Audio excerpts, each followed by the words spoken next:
Turtle. Hey, can you tell me if you can hear me clearly?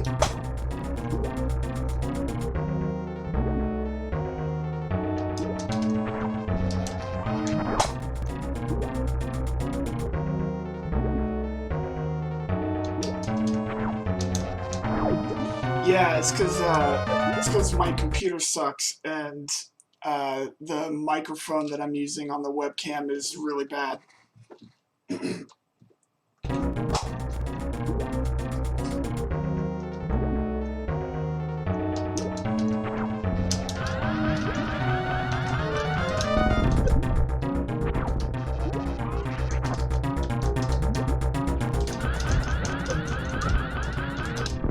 So what are you up to today?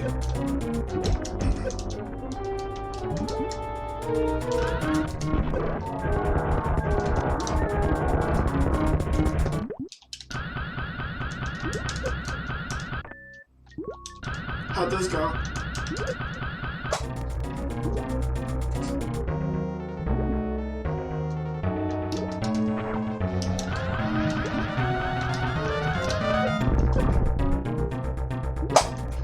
Nice.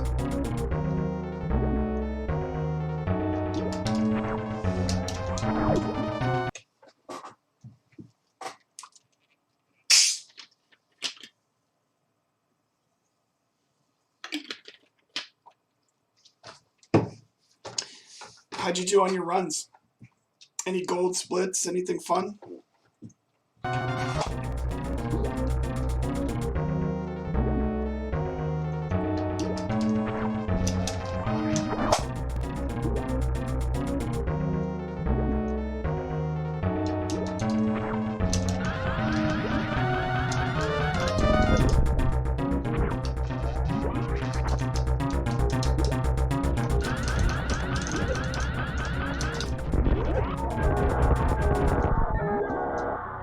Okay.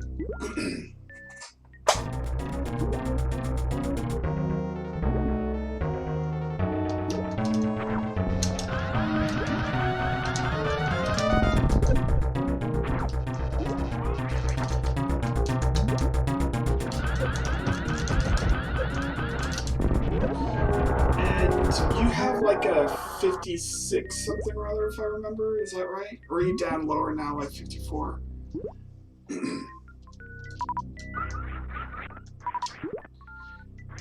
Oh, okay. What do you think your primary time saves are right now? Like, what is it that you're looking at trying to improve on your time? All the boss fights. Yeah, that sounds about right.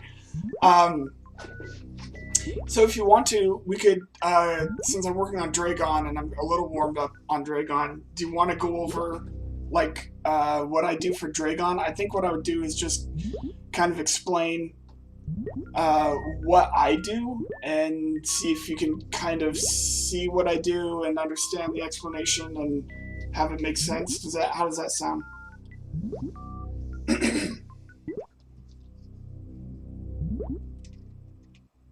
Okay, yeah, let's do it then.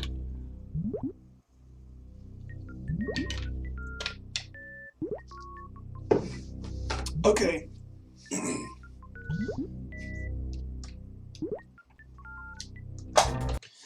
So I think I'll start off with my conditions for entering the room. I don't. By the way, everything that I do in this fight, I got from one of Shiny Zenny's tutorials. I think it's his PRKD tutorial, and the Draygon fight between PRKD and KPDR is, as far as I'm aware, identical. I don't think there's any like item or ammo differences that significantly impact. Once Draygon is dead, then it kind of diverges, because in KPDR you go and get screw attack, but in PRKD you would go and try to get the spike suit or bomb jump out. So it's different there, but up until the Draygon death, I think it's basically the same. So I think his tutorial is quite applicable. definitely go check it out if you haven't. There's some other tutorials for the Draygon fight, which I think are linked to in the Wikipedia for Super Metroid speedrunning. Okay, so conditions for entering the room. This is going to be dependent on how you practice the Draygon fight. I always have at least one power bomb, because you have to use a power bomb to do the X Factor in the opener. And with the way that I practice the fight, I always have 2 super missiles. So you don't have to have 2 super missiles to enter the room, but I make sure that I do because I simply don't practice the fight with less. As I get better, as I improve at the Draygon fight, I expect that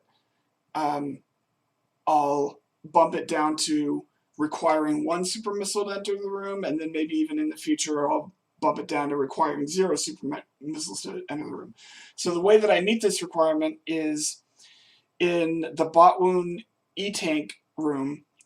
If I have less than 4 super missiles, I do not leave that room. So I'll farm the bugs from the sand pit until I have 4 super missiles, and you have to use 1 on the green door to go from Coliseum into Precious, and then you use 1 super missile on the I door, and that'll, yeah, on the boss door. So that'll leave you with 2 super missiles if you left Botwoon E-Tank room with 4. Having 5 super missiles is even better because some of the patterns that I've practiced do better with 3 super missiles as opposed to 2, but I've been practicing just using 2 so that I'm prepared for that eventuality. But if I'm in a run and I have 3 super missiles entering the room, that's even better, and you'll see why, I think, hopefully. Okay, so so that's the way I practice this room. 2 super missiles, and I practice it with 2 power bombs. And the reason for that is because if you have 1 power bomb, after you do the opener, it automatically deselects power bombs. And that's different from if you have 2 power bombs. If you have 2, you do the opener, and it does not automatically deselect power bombs for you. You have to do it yourself. So there is a slight difference there, and it's good to keep that in mind. Okay. All right, so once you enter the room, use 3 missiles per turret to kill the turrets. That's pretty easy. Now, everyone has, I think, a little bit of a different setup for doing the optimal Draygon opener. Hey, JC, what's going on? How you doing? So this is my first stream. I'm just kind of testing it out, really. And I promised Eternal that I would go over like some X Factor strats, to get his time down. So we're going over the optimal Draygon opener and fight. But anyway, how you doing? All right, so I think everyone has a slightly different setup for the Draygon optimal opener. I'm not going to tell you that the way that I do it is the best or anything like that. I've just found something that works. And so I've been practicing it that way, and it's just kind of working for me. Using this strategy, I almost always get Draygon below 3,000 health in the optimal opener. Sometimes it's exactly at 3,000, and that's fine. That's not a run killer or anything. But I usually get anywhere from 2,550 to 2,700 to 2,850, around in there. And that's kind of what you want to see. Some people will say that you don't want to do too much damage to Draygon, but I'm kind of I'm not really heeding that at this point. I think if we're forward tanking, it's not a big deal, in my opinion, and so I'm I would rather get as much damage on Draygon in the optimal opener as I possibly can. Maybe at some point in the future I'll revisit that, but that's what I'm doing for now. Okay, so so here's what I do. I start, well, okay, let's talk. There's a lot to go over here because this is kind of an intricate move. I'm sure that you practice this already, but let's talk about short charging. So I only do, with very rare exception, I only do a stutter 2-tap in the Draygon fight. A lot of people will do a stutter 2-tap in the opener and then a stutter 3-tap in all other shine sparking. But I've just been doing stutter 2-tap only, and it's working so far. The ultimate goal of the Draygon fight is to spark Draygon twice and kill Draygon in the second spark and get the blue suit. So that's a 2 with blue, and that's ultimately what you want to be going for. So that's kind of what I practice. There's typically 3 patterns that can possibly happen. The first pattern is always a swoop. That's your optimal opener that you're going for, and then you can either get a goop, or you can get a swoop and then a goop, or you can get a swoop and then a swoop. So it's either swoop, swoop, swoop, swoop, swoop, goop, or swoop, goop. So those are the 3 patterns, and we'll go over each one. The opener is the same regardless, because you don't know what pattern you're going to get until that second round. Okay, so I'll go over the visual cues and the timing that I use for the opener, and then we'll talk about the different patterns later on. All right. So,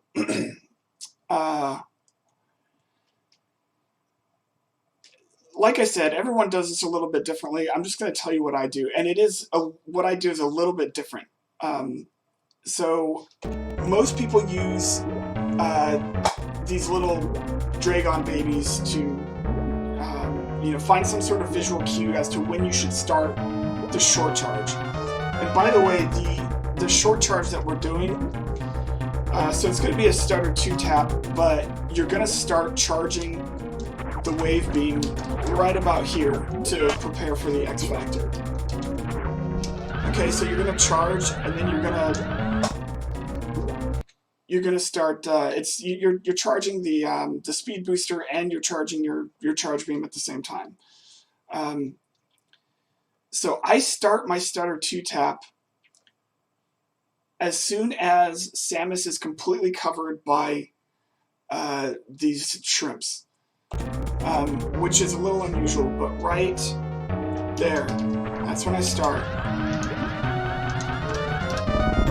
Okay, so that was a 2850. That's not too bad. Most people start a little sooner than that, but you're going to see why I start at that time. So that's the first visual cue that you want to be looking for, is to start your stutter 2-tap short charge with the wave beam charge as soon as Samus is completely covered. Okay, then the next thing that I do is once I've charged and I'm over here, I tap right twice and I hold it on the second time. Okay, I do like a double tap to get over to the position where I wait for the X Factor, which I wait right here on the pipe. The reason I do a double tap is because you can get crouch locked, and when you do a double tap, you don't get crouch locked, because the first tap, maybe Samus will start to go on that first tap, but if she doesn't, if she gets crouch locked on that first tap, then she will actually go for real on the second tap. So that's just sort of like a crouch lock protection thing that I do. So once you do the charge, double tap over here and then crouch. And when I actually go for the opener, you wait for when the X Factor particles are coming down, and right as they cross where Samus is, or maybe even just a little bit before they do, that's when you want to you know, go for your jump to Shine Spark. And so I'll show that real quick.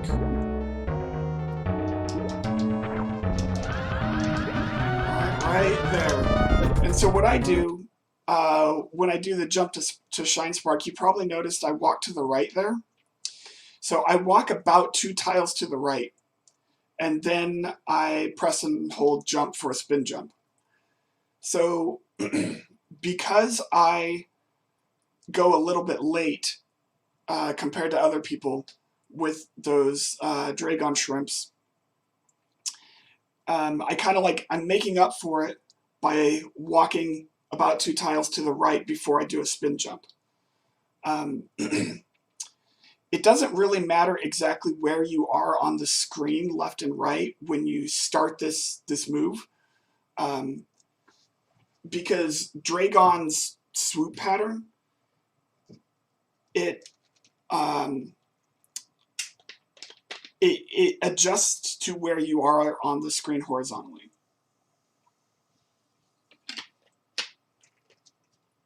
So if you don't get right on the pipe, or if you prefer to charge your X Factor on the crab or something, that's fine. You can do that. I can't really tell you exactly why I do this thing where I walk 2 tiles to the right before I do the spin jump. Not too many people do that. I've just found it to be consistent for me. And I think that's kind of the key of the Draygon fight, is that you have to find something that works for you, and it's probably going to be, there's intricacies, and it's probably going to be a little bit different for you than it is for everyone else. So find the thing that works for you and that you're able to do over and over. And this is just what I found that works for me. I don't know if it you know, helps align the particles or something like that, but that's just what I do. So now, in terms of the height, so you spin jump to do the opener, and you see where my height is right now. I crashed into the wall on the left side there. That is actually a pretty good height to be at. I only did 3,000 damage. I didn't get down to any of the lower numbers, which is what you're going for. But I think that's for some other reason. I probably screwed up the move in some other way. Usually when I get about that height right there, the damage is pretty low, like 2,700, 2,550. So that's kind of what I'm aiming for. And I don't necessarily have a good visual cue for like when to initiate that horizontal Shine Spark from the jump. It's kind of like a trial and error thing. Like I do one, and then I see where on the screen I crashed into the wall, and then I kind of use that as a feedback loop. Okay, I crashed into the wall at that height, and I remember kind of the feel of how long I held down the jump button. And you know, you do it over and over until you kind of develop a feel for it. I hold down the jump button this long, and then that means I'm kind of aiming for this part of the wall.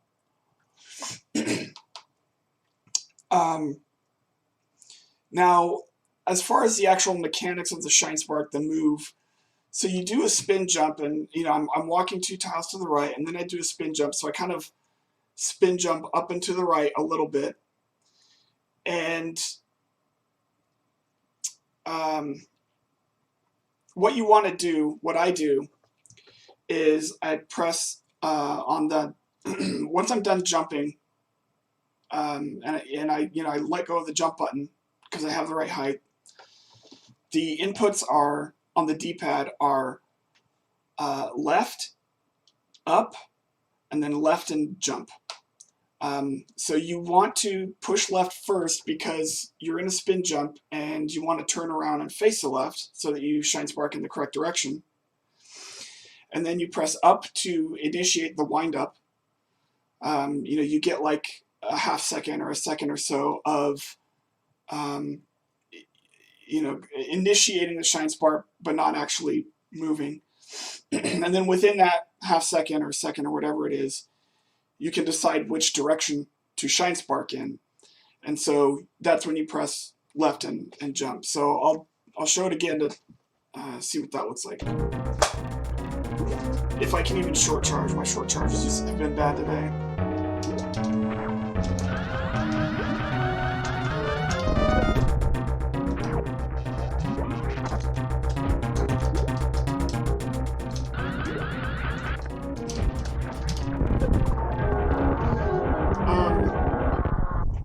Okay, so that was a whole pattern. That was a swoop swoop goop. So that, if you're not used to doing this move, if you haven't grounded out a lot, then it can be a little tricky. That shine spark part here. Now that Draygon's dead, I can kind of play around. Okay. So this part, if you haven't done this a lot, you know, you can see my inputs up in the upper left-hand corner. This is something that you just have to get used to, and you have to. It's got to be a lot of repetition, you know, just doing that. But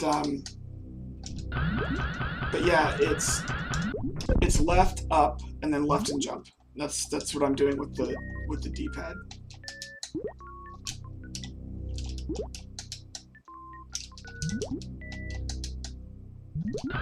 And you can do it in the other direction too, of course.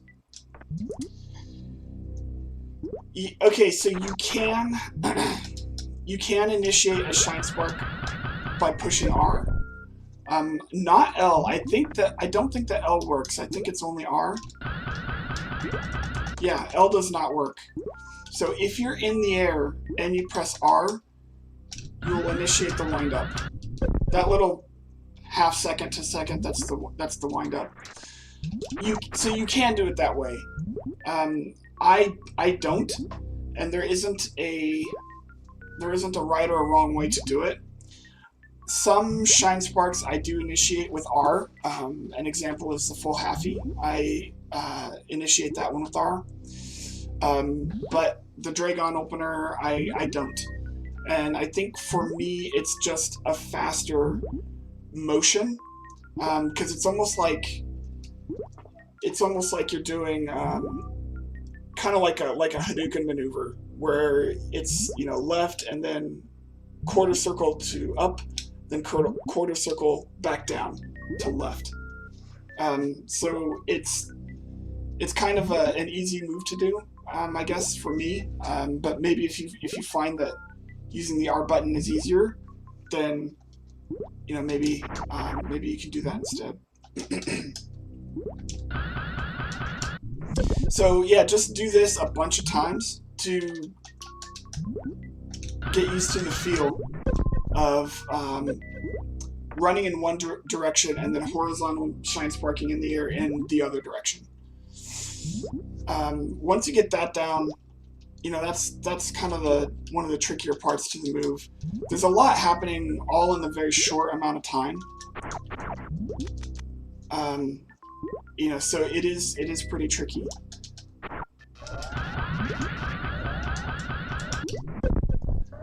Anyway, so that's kind of what it looks like without actually having a Draygon there. Okay, so that's the opener. That's what I do. I can't really think of anything else from a visual cue standpoint that we didn't go over. I think I'll just kind of recap this first part. So I do a stutter 2-tap here. I think most people do a stutter 2-tap here. I think that's pretty common. If you are uncomfortable with the stutter 2-tap maneuver, you definitely want to grind that out first. It's like a prerequisite. You do that part first, get comfortable with it, and then you can apply it to the Draygon fight. Okay, so that's a stutter 2-tap, but we also have to charge the wave beam when we're doing this. And I usually start charging the wave beam right after the second dash tap. It's really quick. It is really quick afterwards. So for me, I think that's right about here in the run cycle. I think some people use the claw as a visual reference. I do it more by feel than by visual reference, and I think that's kind of common, where you use a visual reference to establish sort of a standard for how you do something, but over time your brain just sort of integrates it, and you stop relying so much on your visual cues and start relying more on the feel, the muscle memory. And so you might notice that as you practice this. Unfortunately, there's really not like a collection of things I can say that'll instantly make you better at this. I can kind of provide these guidelines, but after that, it's repetition. You just have to do it for hours on end.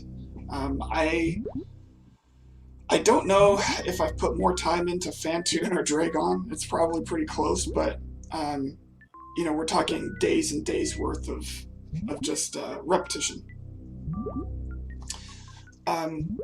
Okay, so that's that. Let's go over the different patterns. So there's once you do the opener and you've crashed into the wall right about here, then you're going to want to react. From this point on, you have to react to what Draygon's doing. And the first thing that I do is deselect power bombs and hold the shot button, and that'll automatically start charging a wave shot once you are done with the Shine Spark crash animation.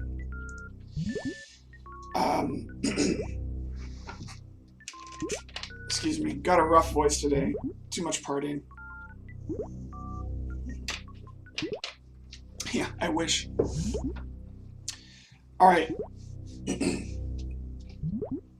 So Draygon in the second round can either swoop or goop.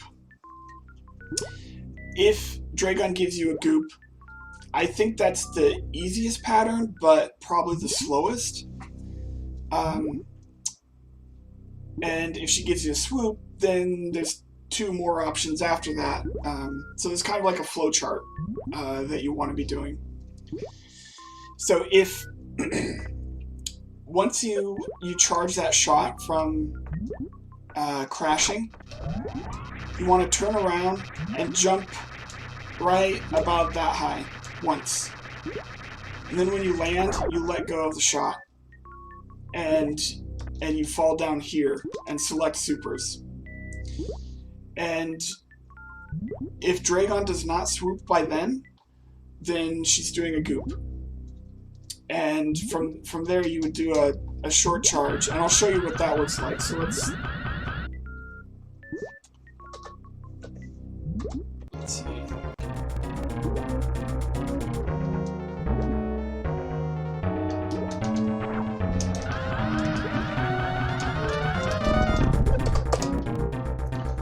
Okay, so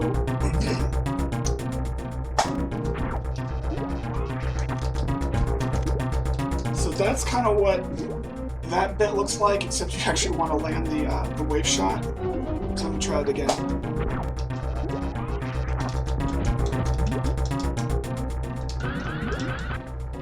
Okay, so when Draygon does a swoop,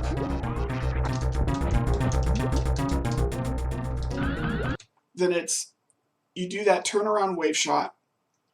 You fall off the little lip there, And what I do is I angle shot one super missile and then shoot the other super missile straight up. And then I do a stutter 2-tap short charge.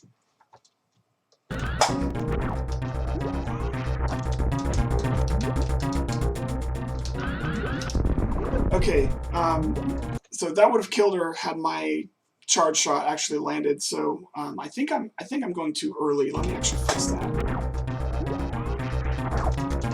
There, that's better.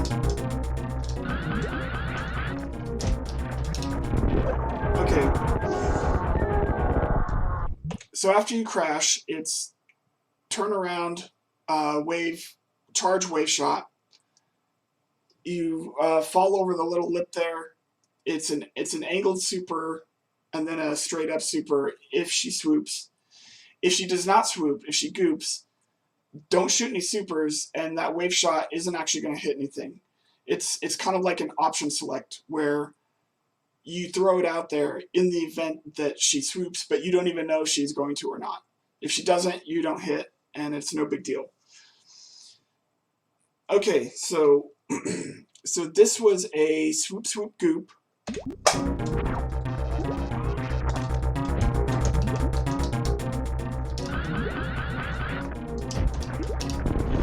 Alright, so what I'm doing there in the swoop swoop goop is once you do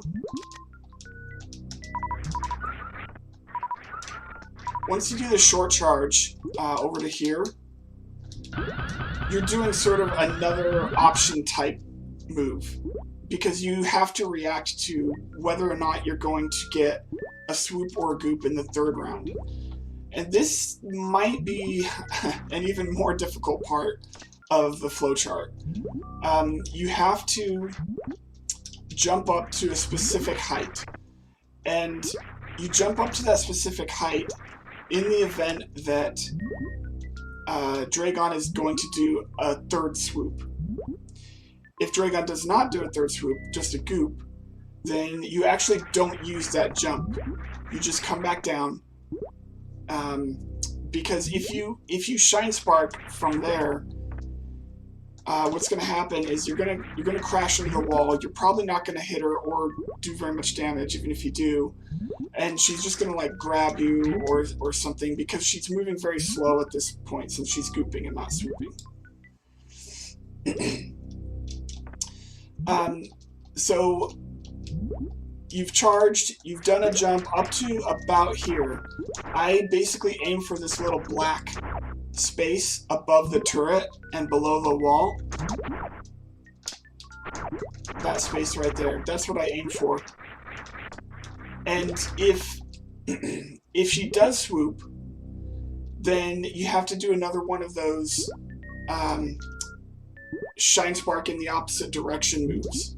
Okay, so it's left, up, and then jump and left. But you don't have a whole lot of time to react to whether or not Draygon is swooping or gooping here. So that's another part of the flowchart that's just going to come with a ton of practice. And there's really no way around that one.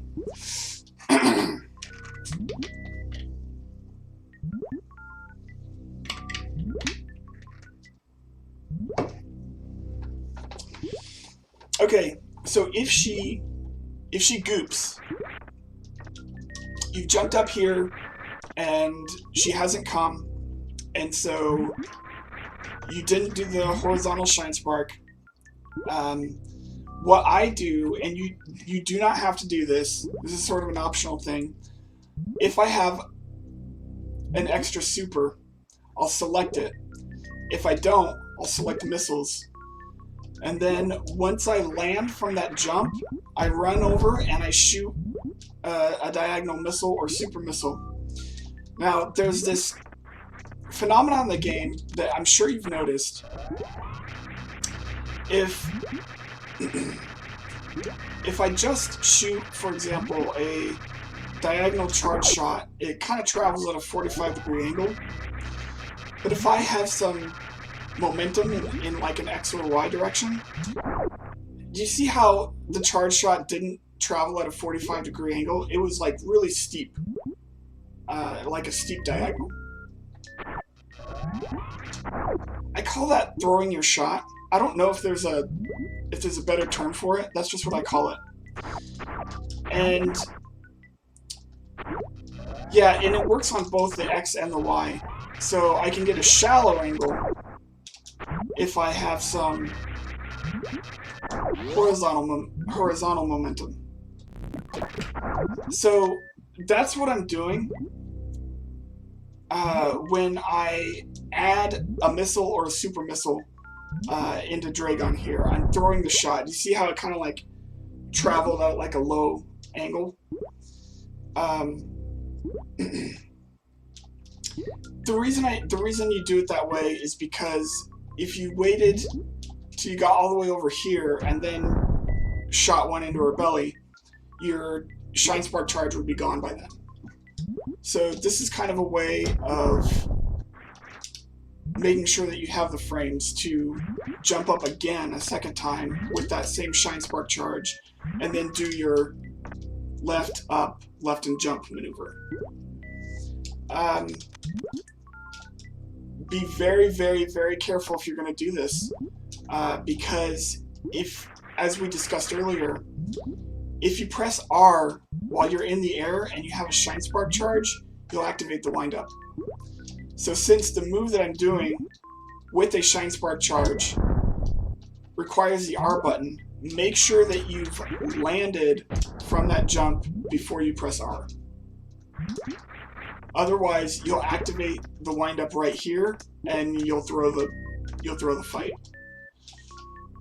So you land, you do one of those. If you want to, it's optional.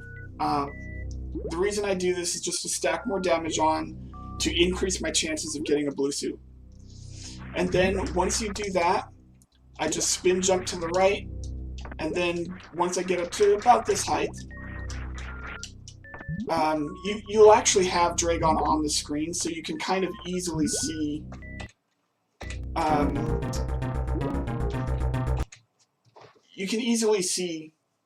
Draygon when you do this.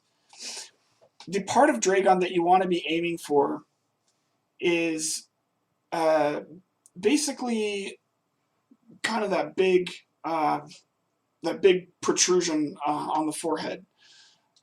You basically want the very bottom part of Samus when she's horizontal Shine Sparking to be coincident with the very bottom of Draygon's eye, and the very top part of Samus when she's horizontal Shine Sparking will then be coincident with the top of Draygon's head.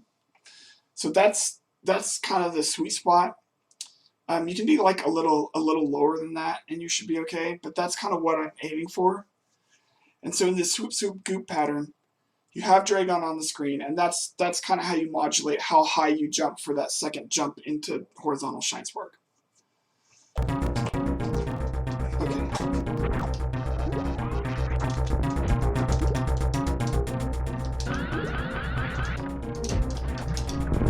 Okay, so there it is again and again. I missed the wave charge, so that's apparently something I need to work on. She only has 50 health, so had I hit it, then that would have been Dunzo. Yeah.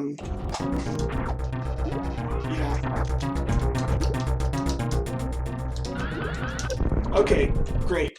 So that was a swoop, swoop, swoop, and in my opinion, it's the hardest pattern. It's probably also the fastest, so if you're at a high level, you actually want to be getting them, but at my level, I don't want to be getting them because, as you can see, I fouled it up. You know, she's still got quite a bit of health left. I do very often get 2 with blue, even with this pattern, but it's less consistent for me. I think the reason for that is because you have to jump to the correct height without Draygon being there, so you're kind of guessing as to what that optimal height is a little bit. And like I said, I kind of aim for that black area on the right side of the wall in between the turret and the wall. That's the height that I'm aiming for when I do the jump. And then if I see Draygon coming, then you have to initiate that left up, left and jump maneuver quickly enough. If you do it late, then you're not going to get all of the Shine Spark frames in there and you'll do less damage. I think that's what's happening. But, yeah, so...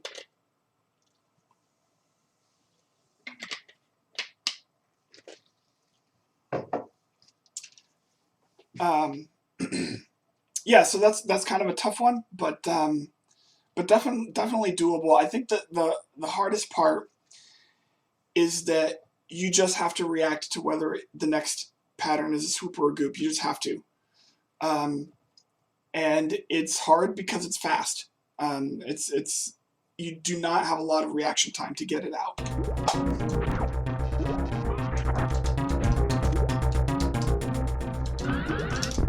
Okay, there. So that's how it should be done. So I'm glad that I got one in, so that you can see how it's supposed to be done. But yeah, there's really nothing to say, but just aim for that black area, and then if and when you see Draygon coming, that's when you initiate the horizontal Shine Spark. It's pretty tough because Draygon is swooping at an angle, so making sure that you get the right height as you're connecting, that can be tough because you're kind of doing it blind. But yeah, so that's definitely doable. I mean, I started doing this when I was around the 55, 54 time frame. So this is definitely something that is accessible. If you put the time in, you just have to do it over and over.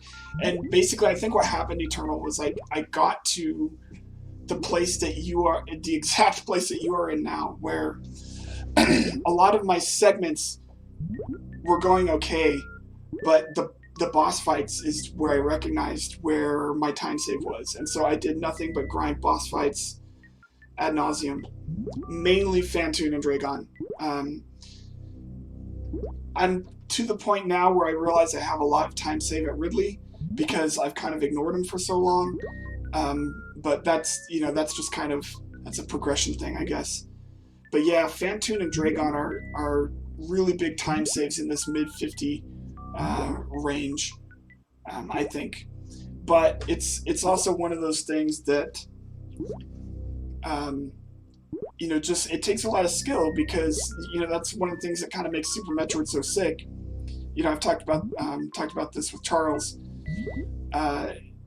Every boss fight in this game is completely different. JC's the opposite. Well, you're kind of in a different place, JC.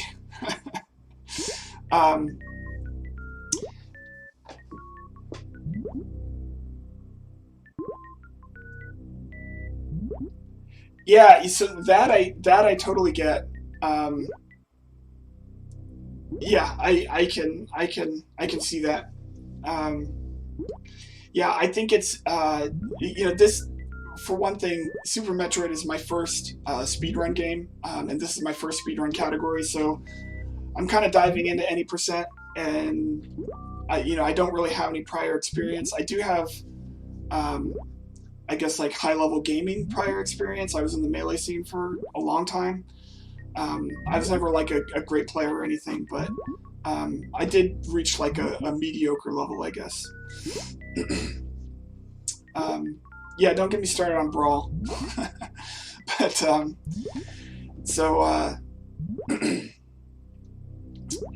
yeah, so I think it's just where we all are. Okay. So the only other pattern I think I want to go over is swoop goop.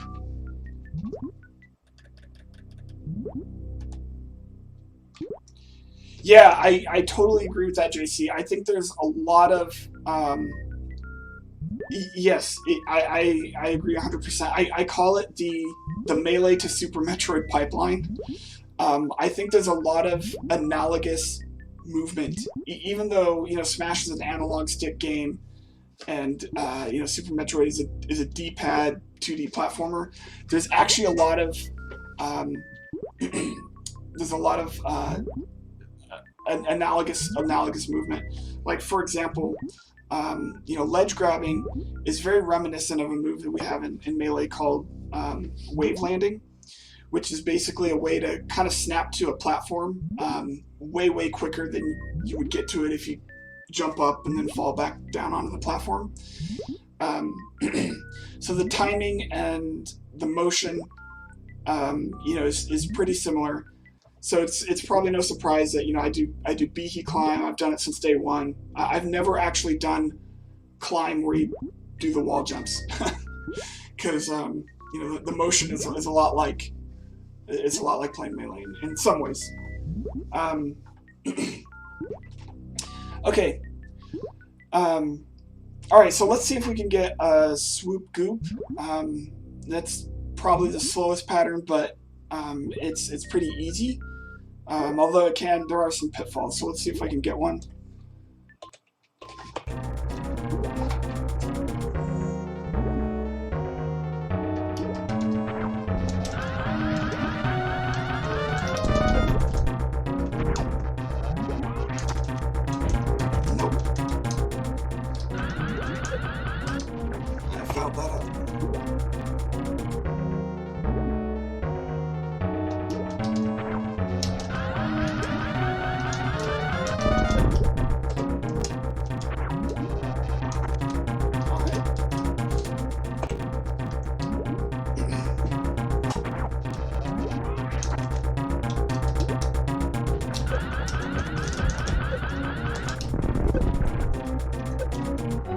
Okay, so there I didn't do enough damage because one of my missiles missed. We're gonna do super wave dash. Yeah, it would be nice if the super wave dash were a move that was originally in Super Metroid and carried over to Melee. Yeah, so for you non-Melee players, Samus is the only character in Melee that has this move called the Super Wave Dash, which is pretty cool. You can look it up on YouTube, but it's basically a way of very, very quickly sliding all the way across the platform that you're on. And yeah, if we were able to do that in Super Metroid, that'd be game breaking. But it's kind of a hard trick to set up because you have to time some bombs correctly. There you go. There's a link. Okay. So you notice that one of my missiles missed, and so I didn't have enough damage to kill Draygon. If that happens, you're not going to get the blue suit, but just kill Draygon as fast as you possibly can. Don't get so caught up on getting a blue suit that you actually extend the Draygon fight. Just kill Draygon, because the Draygon fight can go off the rails, and it's more important to have her dead as quickly as you can than to have a blue suit. So sometimes you just have to let the blue suit go. If you care that much about having a blue suit, in my opinion, then that means you should be putting in the time to learn spike suit, so that even in this position, I can at least try for a spike suit, something like that. I don't practice spike suit, so I'm not going to get it, but always just try to kill Draygon as quickly as you can. So in this pattern, swoop goop, if you don't do enough damage on the Shine Spark, you do have some opportunity to get some missiles in.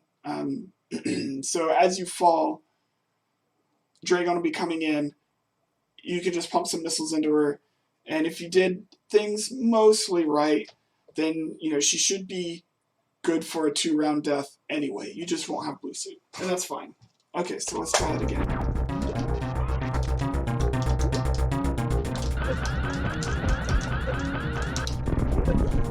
Alright, that one was a very bad height, so I didn't get a lot of as much damage as I need to get.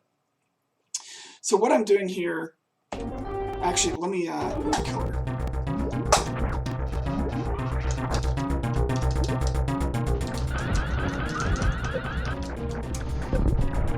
There are a couple of pitfalls in this pattern. I'll go over them, but you just saw one of them. You can chain spark in the wrong direction.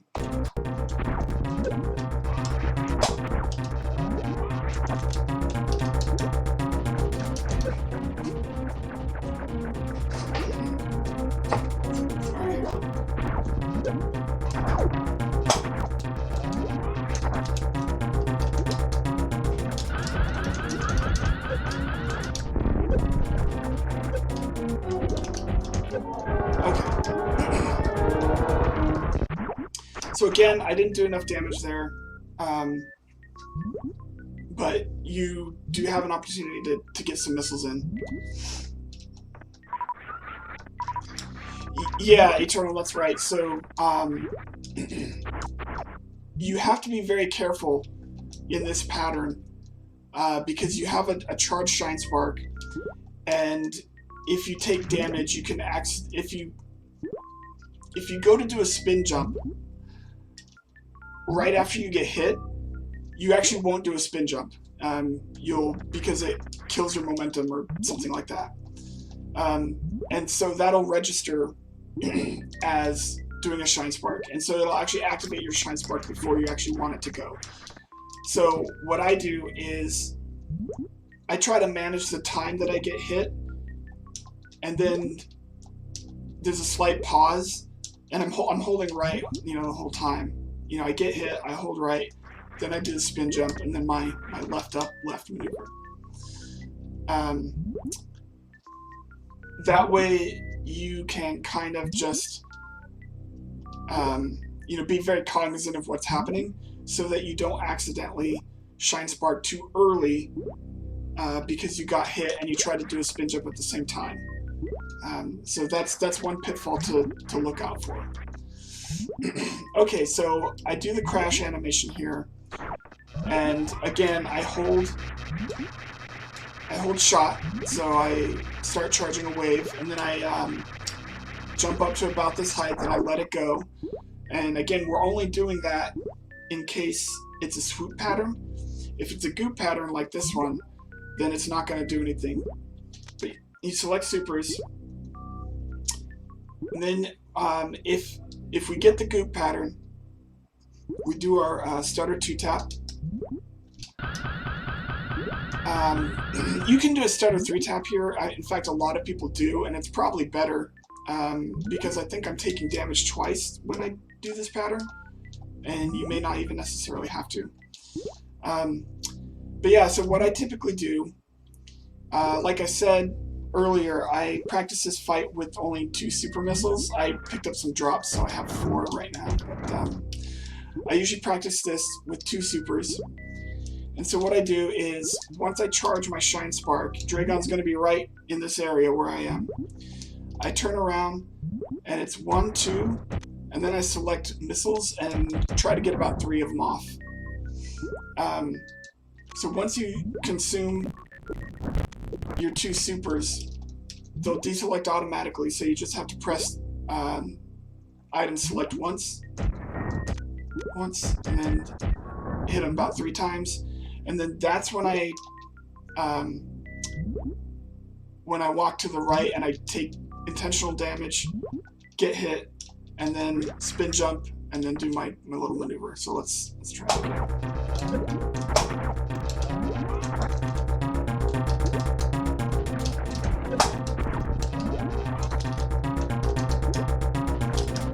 Okay, I'm not short charging.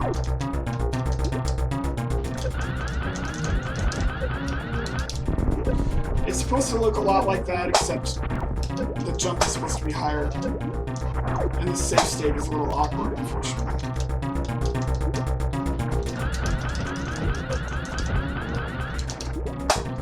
But if you wait too long, your frames will run out.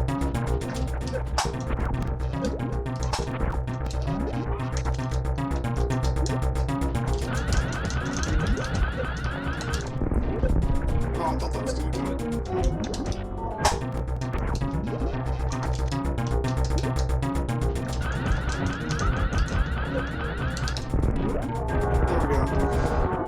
of the issues that my opener was not very optimal, and Draygon had 3,000 health, and so I pretty much have to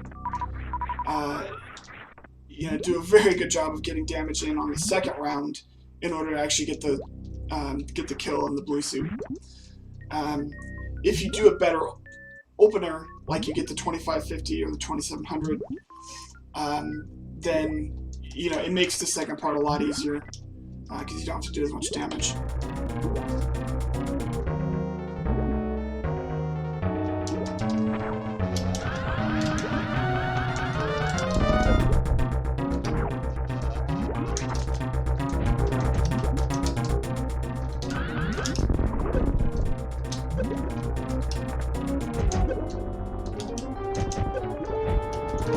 Oh my god.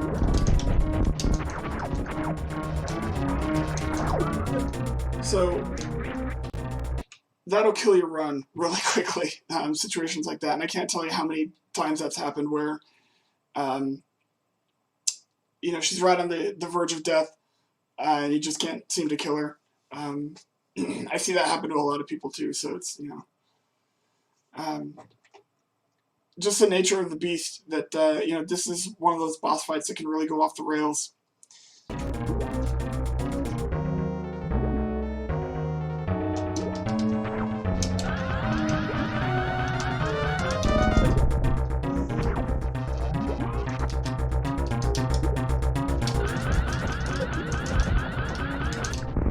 See, that's a lot better. I got the 2550 that time, and I wasn't even perfect in the second round. I think I missed a missile or two, but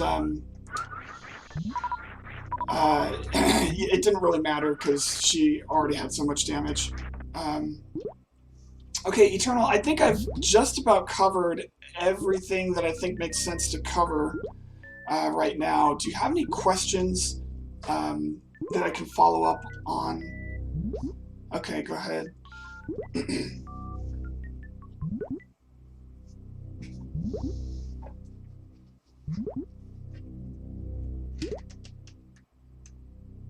Okay, that's fine too.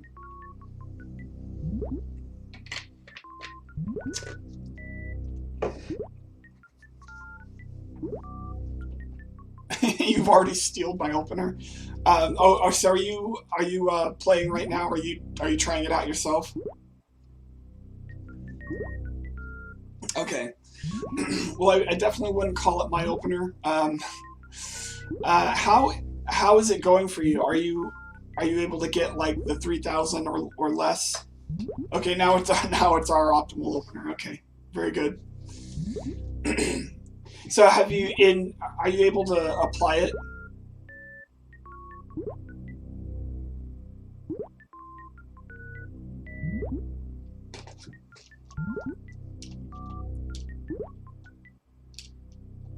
Okay, nice. Yeah.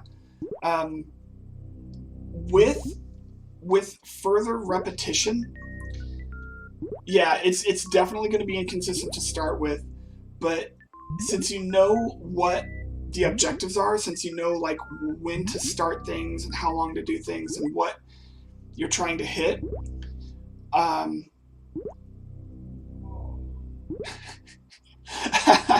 yeah.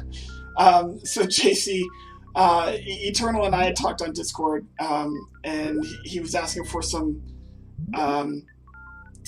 help with X factoring, and so I told him that I would try to get set up streaming so that I could kind of explain what I do in a more convenient manner as opposed to trying to type it out or something.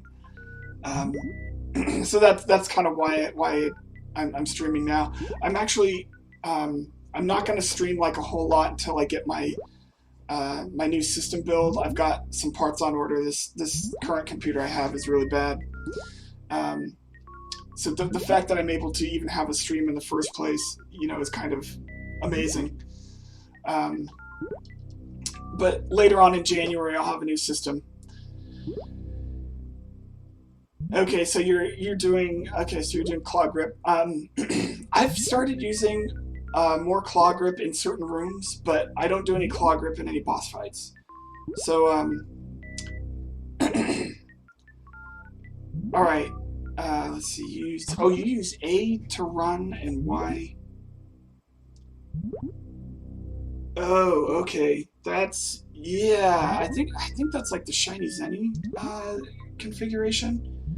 Yeah, so I've tried just about every button configuration, and I really don't like that one. I mainly use fat fingering, but you know, to each their own. So yeah, claw grip, I can see that kind of working there. Oh, nice. Yeah, Mega Man X is fun. I don't know how long it's been since I played it. It's been a while, I think. Okay. So what else were we gonna go over? All right, so it looks like you're getting it. Okay, yeah, just ask me any questions like on Discord or you know in stream. You know if and when you get them. I think. Oh, so to finish the thought that I had earlier. Now that you kind of have some guidelines for visual cues, you know what the objectives are. And so what's going to happen is that as you do this over and over, you're going to start to hone in on that, you know, those lower hit point values. So, because you'll be able to adjust, you know, and that's just the muscle memory learning process, where you say, oh, I was a little high, I was a little low on the Shine Spark height, and so that's why I didn't get the, you know, the health. And you also have to be cognizant of whether the particles are hitting or not. And it's actually kind of hard to tell sometimes, for me anyway. But I think that, you know, I'm kind of telling whether or not the particles hit based more on, well, I was at the right height, so I should have gotten so much damage from my Shine Spark, but she still has high health, and so, you know, a particle or two must have missed. Yeah, exactly. So now that you kind of have like a framework, you know, I think that trying to execute within that framework is going to help you. And I'm really still in the process myself of doing it. You know, I still will get some screw ups, and you know, so it's just, you know, a matter of degrees in terms of how consistent you're getting with it.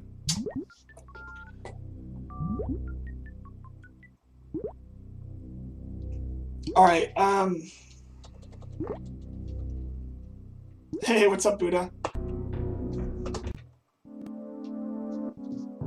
So I think, so I'll do some of my my Phantoon double X factors, but I don't know. I don't think I want to get into like a whole tutorial here.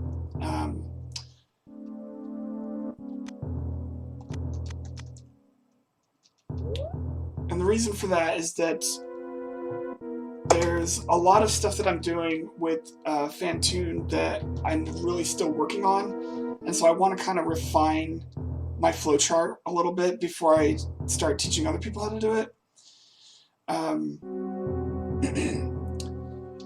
Yeah, so, but I'll just kind of, you know, do like a brief introduction and maybe a few examples.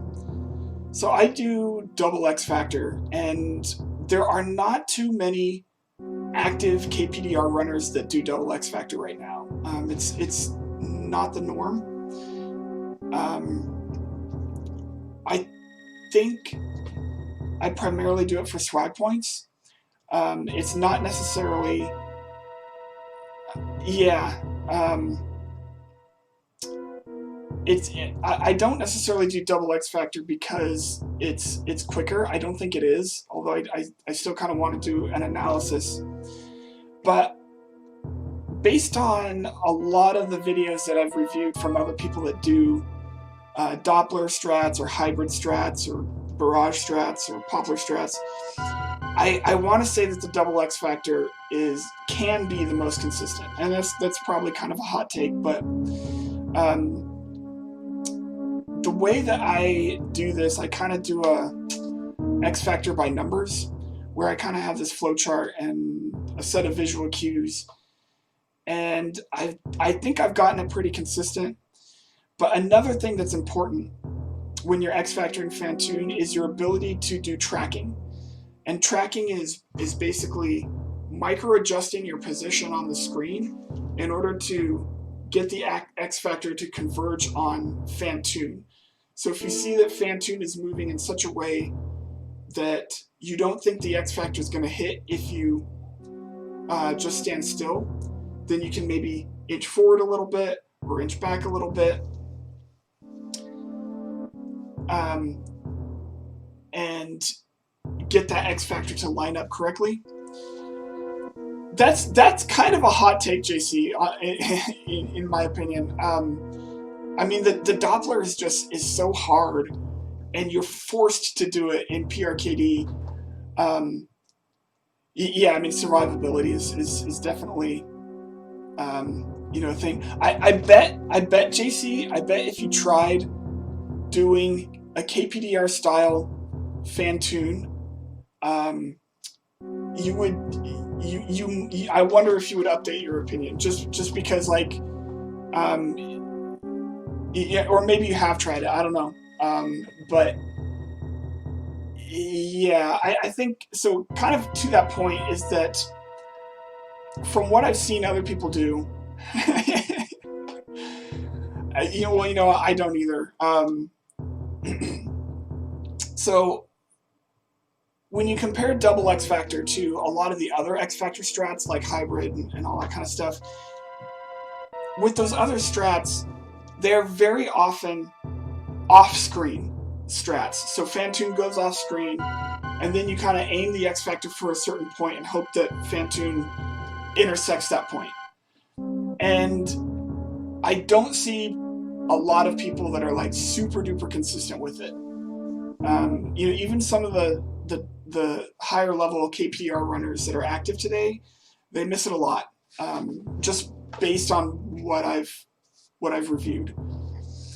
I miss my double X factors a lot as well. Hey Eddie, how's it going?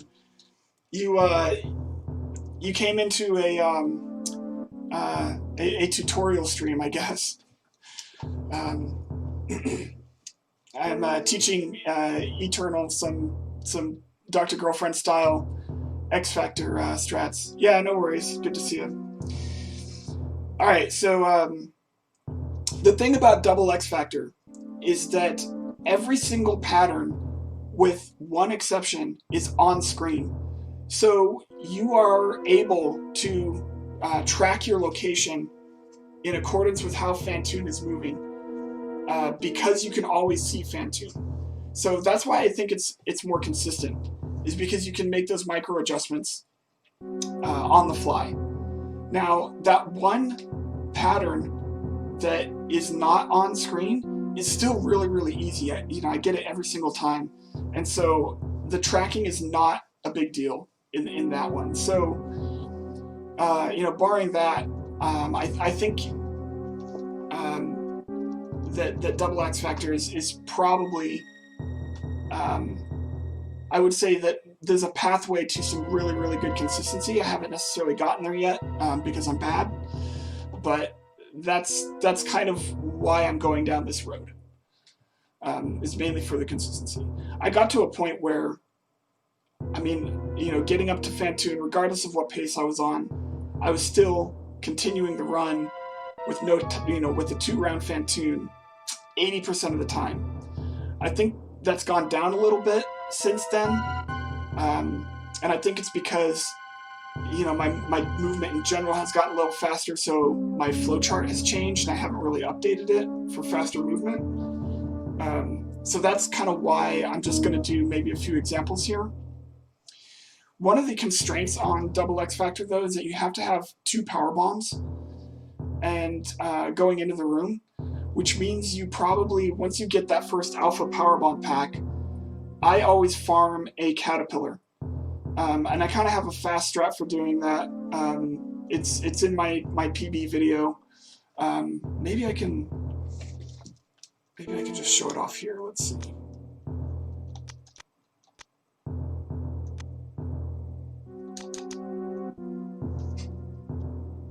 what's the...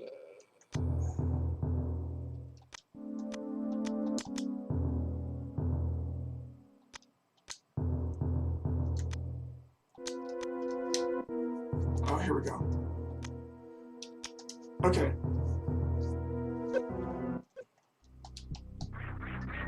Oh, nice. Okay, so here's what I do in Caterpillar Room on the way to Phantoon. I have power bombs selected.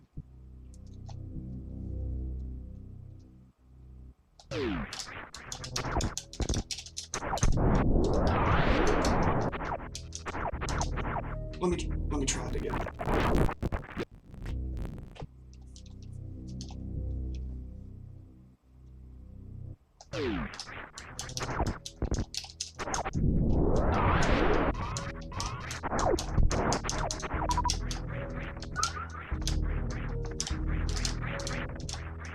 Okay, so that's my Caterpillar Room, and so that's a pretty fast way to farm a power bomb after you open the yellow door. So that's where I get my second power bomb from. Yeah, the time loss is very small in my opinion. It, you know, to the point where it really does make double X Factor viable. You know, at a high level. I think, you know, I'm trying to get to a high level. I'm not there yet. But you know, using this strat, I think it's doable. Okay.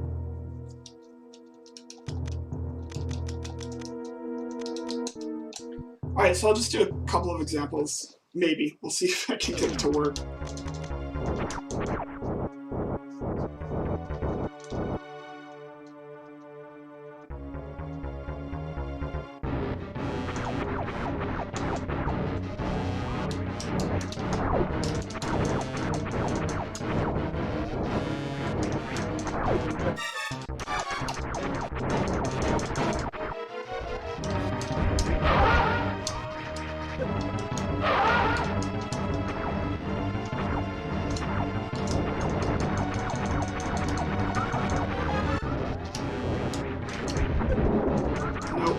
Screwed up. Let me try that second pattern again.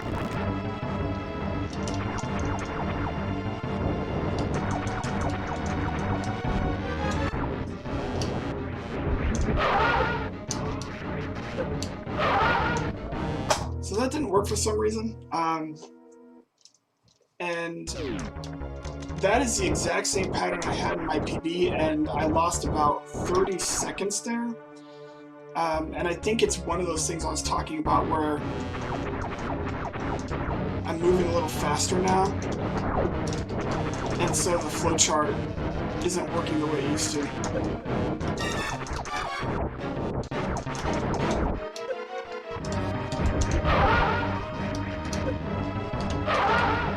I got the first one.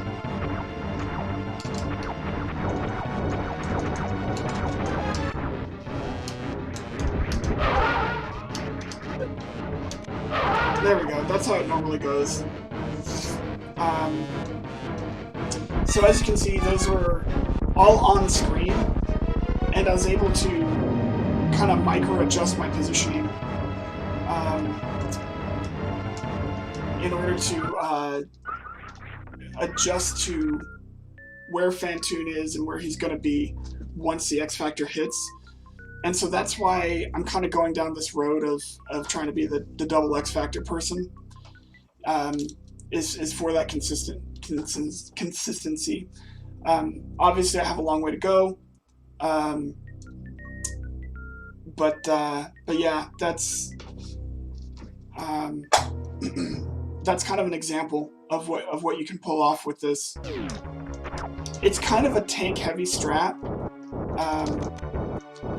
I don't like to go into this room with less than like 130, 150 health. So conserving health is really important.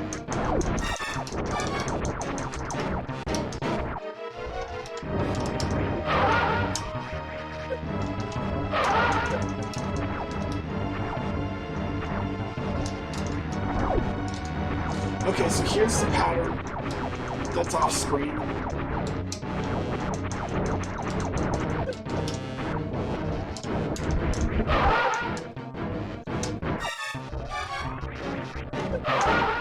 And as you can see, it's not that hard. I rarely miss that one. So with that, you know, always having your X factors be on screen, I think is kind of significant, because then at least I have a fighting chance to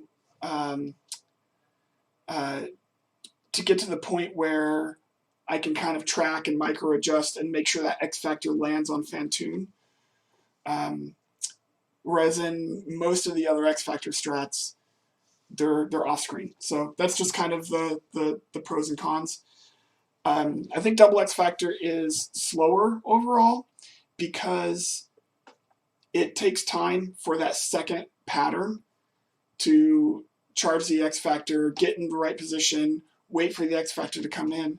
Whereas in like a hybrid strat, you just pump Phantoon with a few missiles and a super missile in that second round, and it's over.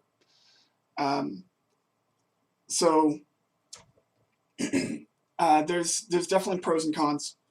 But yeah, that's just kind of a little showcase. Maybe I'll probably do like a full tutorial for Phantoon, like the Dr. Girlfriend style Phantoon at some point in the future.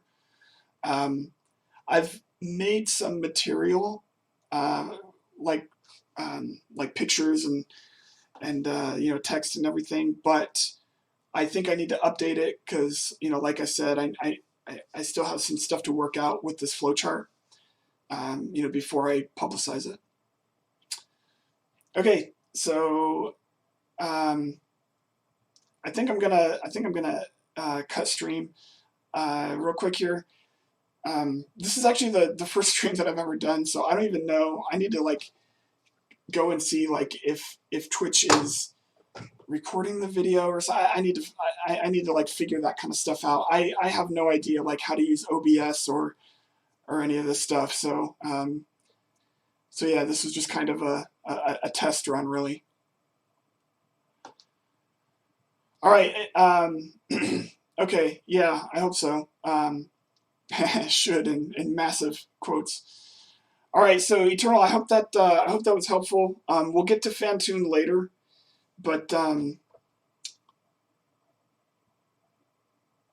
yeah, there might be like a setting in OBS, like record video or something. I'm pretty sure I set that, so I'm gonna have to just go check and see. All right, guys. I don't know anything about like rating or whatever. I think I'm just gonna cut the stream. This was really my test stream anyway. I'll get into all that later. All right, guys. Thanks for stopping in. Really appreciate it. I will probably. All right. Well, let me see who's up. No one I really want to be rating, actually. If Emmett were playing or something, or JC or something, I'd rate him. But all right.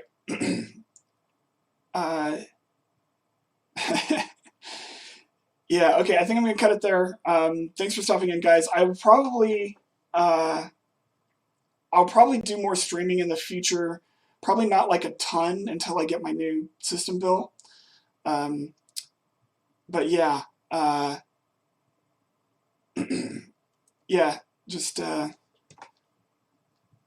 stay tuned, I guess, if you're interested. All right, guys, take care. Have a happy New Year and all that jazz.